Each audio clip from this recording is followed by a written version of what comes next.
Shalom keluarga damai, bagaimana kabarnya? Khususnya di masa-masa PPKM ini, apakah kita sedang menghadapi berbagai macam kesulitan di dalam kehidupan kita? Kita mendapati banyak rekan-rekan kita, saudara-saudari kita, bahkan orang-orang terdekat kita yang mungkin sedang terpapar. Belum lagi ketika kita menghadapi keadaan yang juga dibatasi di dalam bidang-bidang kehidupan kita. Kita sulit untuk bekerja di tengah masa PPKM ini. Bahkan mungkin banyak di antara kita yang sudah jenuh dan bosan di rumah saja. Akan tetapi untuk berpergian, untuk berlibur pun hal itu tidak dimungkinkan. Keluarga damai di masa-masa seperti ini, mungkin ada di antara kita yang juga akhirnya menjadi apatis terhadap kondisi bangsa dan negara ini. Kebijakan-kebijakan yang menurut kita, semuanya sepertinya serba salah untuk dilakukan. Akan tetapi, jika dipikir-pikir, toh kita-kita ini hanyalah masyarakat biasa yang apa sih yang bisa kita lakukan? Keluarga damai yang terkasih di dalam Tuhan. Pada hari ini firman Tuhan mengingatkan kita bahwa masih ada hal yang masih bisa kita lakukan sebagai anak-anak Tuhan di tengah situasi yang sulit bagi bangsa dan negara kita Indonesia. Di dalam 1 Timotius 2 ayat yang pertama hingga keempat berkata, "Pertama-tama aku menasihatkan, naikkanlah permohonan, doa syafaat dan ucapan syukur untuk semua orang, untuk raja-raja dan untuk semua pembesar, agar kita dapat hidup tenang dan tentram dalam segala kesalehan dan kehormatan. Itulah yang baik dan yang berkenan kepada Allah Juru Selamat kita, yang menghendaki supaya semua orang diselamatkan dan memperoleh pengetahuan akan kebenaran." Keluarga damai yang terkasih dalam Tuhan, firman Tuhan mengingatkan setidaknya ada satu hal yang bisa kita lakukan, yaitu menaikkan permohonan, doa syafaat dan syukur untuk semua orang, untuk orang-orang di dalam bangsa dan negara kita Indonesia. Bahkan firman Tuhan berkata, itu merupakan satu hal yang dipandang baik dan berkenan kepada Allah Juru Selamat kita. Mengapa demikian? Karena kita tahu, kita percaya Allah kita adalah Allah yang penuh dengan kasih.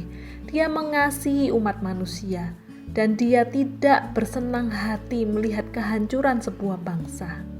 Kita percaya Allah adalah pribadi Bapa yang penuh kasih, yang menghendaki keselamatan bagi semua orang, termasuk bangsa dan negara kita Indonesia. Mari saat ini saya mengajak kita mengambil waktu hening sejenak. Mari kita berdoa. Kita sungguh memohon belas kasihan dari Allah kita yang penuh kasih itu atas kehidupan bangsa dan negara kita. Biarlah Tuhan sungguh boleh memberikan kemurahan untuk bangsa Indonesia, terkhususnya di dalam masa-masa pandemi ini, supaya bangsa Indonesia dapat melalui masa pandemi ini. Mari kita berdoa.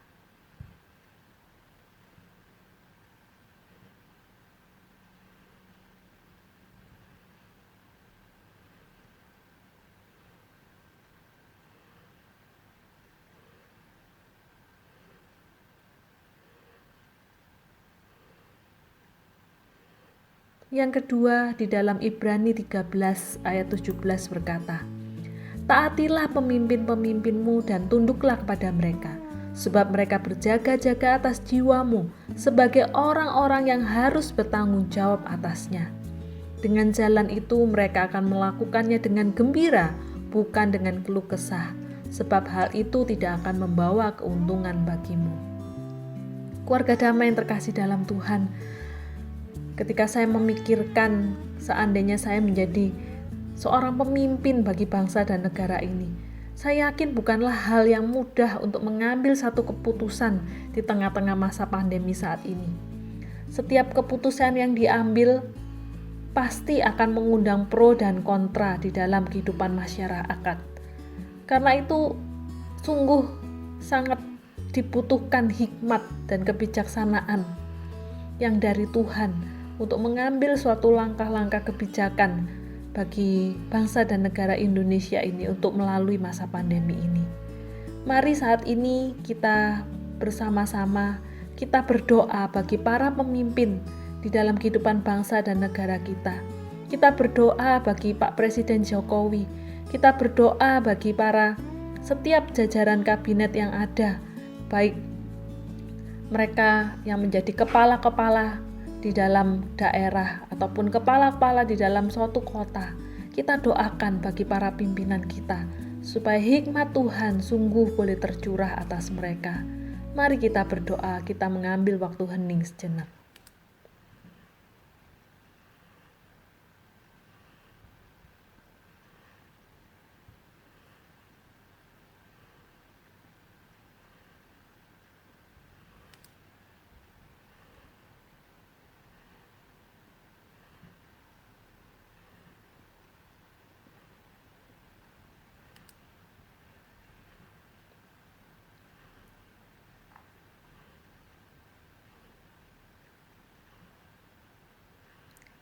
Selanjutnya di dalam 1 Petrus 2 ayat 13 hingga 17 berkata, "Tunduklah karena Allah kepada semua lembaga manusia, baik kepada raja sebagai pemegang kekuasaan yang tertinggi, maupun kepada wali-wali yang diutusnya untuk menghukum orang-orang yang berbuat jahat dan menghormati orang-orang yang berbuat baik.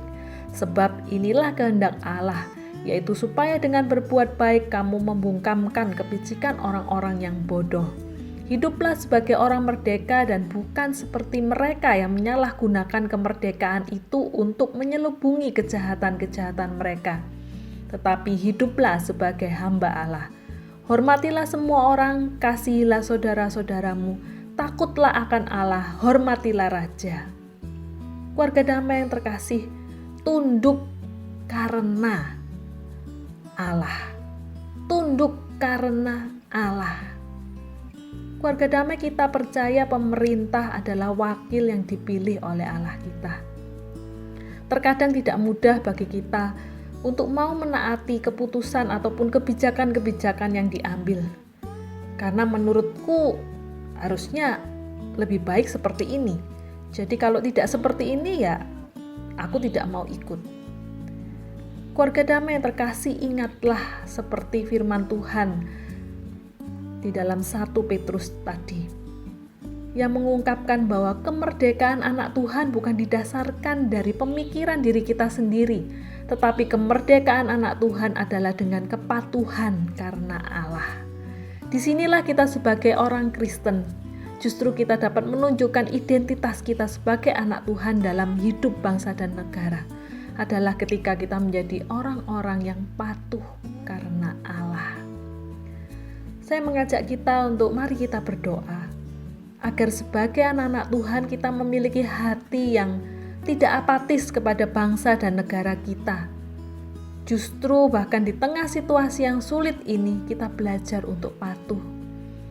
Bahkan tidak hanya sekedar menjadi orang yang patuh secara pasif, tetapi kita mau dipakai menjadi saluran kasih Allah bagi orang-orang yang membutuhkan saat ini dalam hidup bermasyarakat. Mari kita berdoa supaya Tuhan memberi kita hati yang mau patuh dan tunduk karena Allah. Dan kita juga menjadi orang-orang yang mau dipakai menjadi saluran kasih Allah bagi orang-orang sekitar kita. Mari kita berdoa.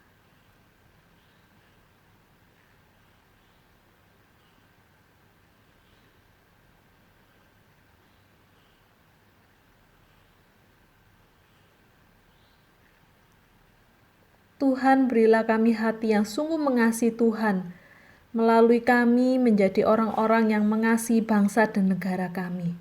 Saat ini Indonesia sungguh membutuhkan belas kasihan dari Tuhan. Kami membutuhkan kemurahan-Mu. Janganlah lalu dari kami ya Tuhan. Kiranya Engkau curahkan hikmat kebijaksanaan-Mu kepada para pemimpin kami, Pak Presiden Jokowi, juga para pemimpin dalam jajaran kabinet pemerintahan, kepala-kepala daerah, bahkan juga kepala-kepala kota. Tuhan, dan saat ini kami juga berdoa, berilah kami hati yang tidak apatis sebagai anak-anak Tuhan dalam memandang kondisi bangsa dan negara kami. Biarlah kami pun mau menjadi anak-anak Tuhan yang menyatakan kasih-Mu.